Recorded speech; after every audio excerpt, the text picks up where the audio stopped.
যে কোনো মেয়েকে বা যে কোনো পুরুষকে বা ছেলেকে বাধ্যগত করে নিজের নিয়ন্ত্রণে রাখার উপায়।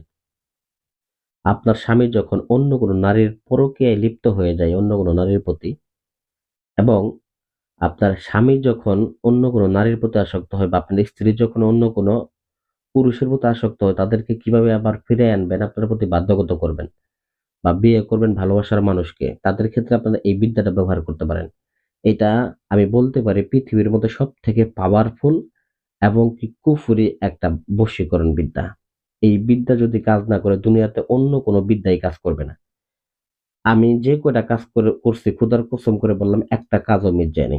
আপনাদেরকে আমি বিদ্যাটা দিলাম এজন্যই যাতে করে আপনারা নিজেরা উপকৃত হইতে পারেন। অবশ্যই আমার ভিডিওটা ক্লিক করছেন এবং সার্চ করে কিন্তু বের করে আমার ভিডিওতে ক্লিক করছেন এবং আমার ভিডিওটা কথাটা যে শুনতেছেন, কেন? আপনার উপকারের জন্য বা যাতে করে আপনারা এই বিপদ থেকে উদ্ধার হইতে পারেন। সমস্যাটা সমাধান করতে পারেন।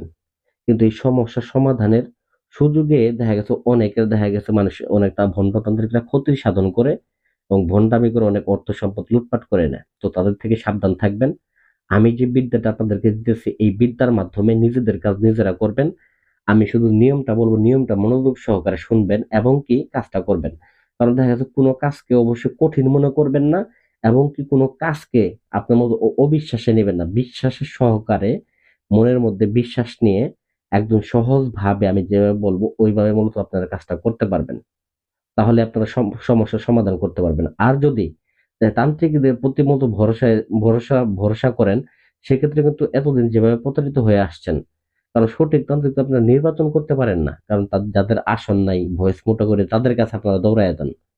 যে আমরা দেখেন আমরা কিভাবে ডাইরেক্ট সরাসরি নিয়ম দিতেছি, এরকম ভাবে নিয়ম কেউ দিবে না। কারণ নিয়ম দিলে তাদের ব্যবসা থাকবে না। তো যাই হোক ভিউয়ার্স, এখানে খেয়াল করেন স্ক্রিনের নকশাটা। এটা কাজটা করার পূর্বে আপনার যদি ওই ব্যক্তির কাপড়ের টুকরা থাকে, দেখেন আমি এখানে এক টুকরা কাপড়ের টুকরা নিছি, একটা তাবিজ নিছি। তো আপনারাও এরকম ভাবে এক টুকরা কাপড় নেবেন, একটা তাবিজ নেবেন এবং এই নকশাটাকে নেবেন। যাকে বশ করবেন তার নাম নেবেন। সে মেয়ে হয়ে থাকলে তার মায়ের নাম নেবেন, ছেলে হলে তার বাবার নাম নেবেন। ব্যাস। আর একটা মন্ত্র আছে, মন্ত্রটা আমি বলে দিব, প্রয়োগ করবেন, কাজ হয়ে যাবে। এটা আমি বলতেছি। ১ নাম্বার ক্ষেত্রে ১ নাম্বার হচ্ছে এই নকশাটা অঙ্কন করবেন আপনারা যেকোনো সোমবার এবং বৃহস্পতিবার। এই ২ দিন নকশাটা অঙ্কন করতে পারবেন, কাজটা করতে পারবেন। আমরা কিন্তু ৭ দিনই করতে পারবো। কারণ আমাদের মহাযজ্ঞের আসন আছে। কিন্তু আপনারা মূলত দেখা গেছে যে এই ২ টা দিনই করতে পারবেন। মোমবাতি আগরবাতি জ্বালায়ে তারপরে নকশাটা অঙ্কন করবেন। বাজার থেকে কামসিঁদুর কিনে আনবেন। কামসিঁদুর কিনে আইনা তারপরে কি করবেন? এই নকশাটাকে অঙ্কন করবেন। কিসের উপরে? যদি পারেন ওই কাপড়ের উপরে অঙ্কন করবেন। যে ব্যক্তিকে বশ করবেন তার কাপড়ের উপরে অঙ্কন করবেন। আর যদি না পারেন সেক্ষেত্রে কাগজের উপরে অঙ্কন করে তার কাপড়ের টুকরা একটু পরিমাণে ওই কাগজের সাথে আপনার ওই তাবিজের মধ্যে ভরে দিবেন। অবশ্যই বিশেষ করে ২ টা তাবিজ অঙ্কন করলে আপনার জন্য সবথেকে ভালো। ২ টা তাবিজ অঙ্কন করবেন। একটা তাবিজ আপনার নিজের বালিশের নিচে রাখবেন। অবশ্যই তাবিজটা বন্ধ মোম দ্বারা মুখটা বন্ধ করে নিবেন। ২ টা তাবিজেরই বন্ধ করে নেওয়ার পর একটা মন্ত্রটা যেটা আছে মন্ত্রটা আমি আপনাদের বলে দিতেছি। ওম মা তারা শক্তি কা কসম, ওম মা কালীর শক্তি কা কসম, ওম মহাদেবাই শক্তি কা কসম, অমুকের আত্মা অমুকের কাছে যা। এখানে অমুকের আত্মা জায়গা, যাকে আপনি বশ করবেন তার নাম দিবেন এবং যার প্রতি বশ করবেন তারপরে দিবেন তার নামটা। অমুকের আত্মা অমুকের কাছে যা, অমুকের দেহ অমুকের বশ হয়ে যায়। যেমন যাকে বশ করবেন তার নাম দিবেন ১ম, তারপরে দেহর পরে আবার দিবেন কি? তারপর দিবেন যার প্রতি বশ করবেন তার নাম দিবেন যে অমুকের বশ হয়ে যায়। বীর্যং স্তম্ভয়ং করণয়ং কুরু কুরু সাহা, আত্মাং স্তম্ভয়ং করণয়ং দেবাং নমস্তুতে, পঞ্চপ্রদীপ জাগ্রতায়ং, তন্ত্র মন্ত্র জাগ্রয়ং চালান, জাগ্রয়ং কালিকা কদনম নমস্তুতে। তো এইখানে এইটার মাধ্যমে আপনার তাবিজটা জাগ্রত হয়ে যাবে এবং এই তন্ত্র মন্ত্রটা জাগ্রত হয়ে যাবে।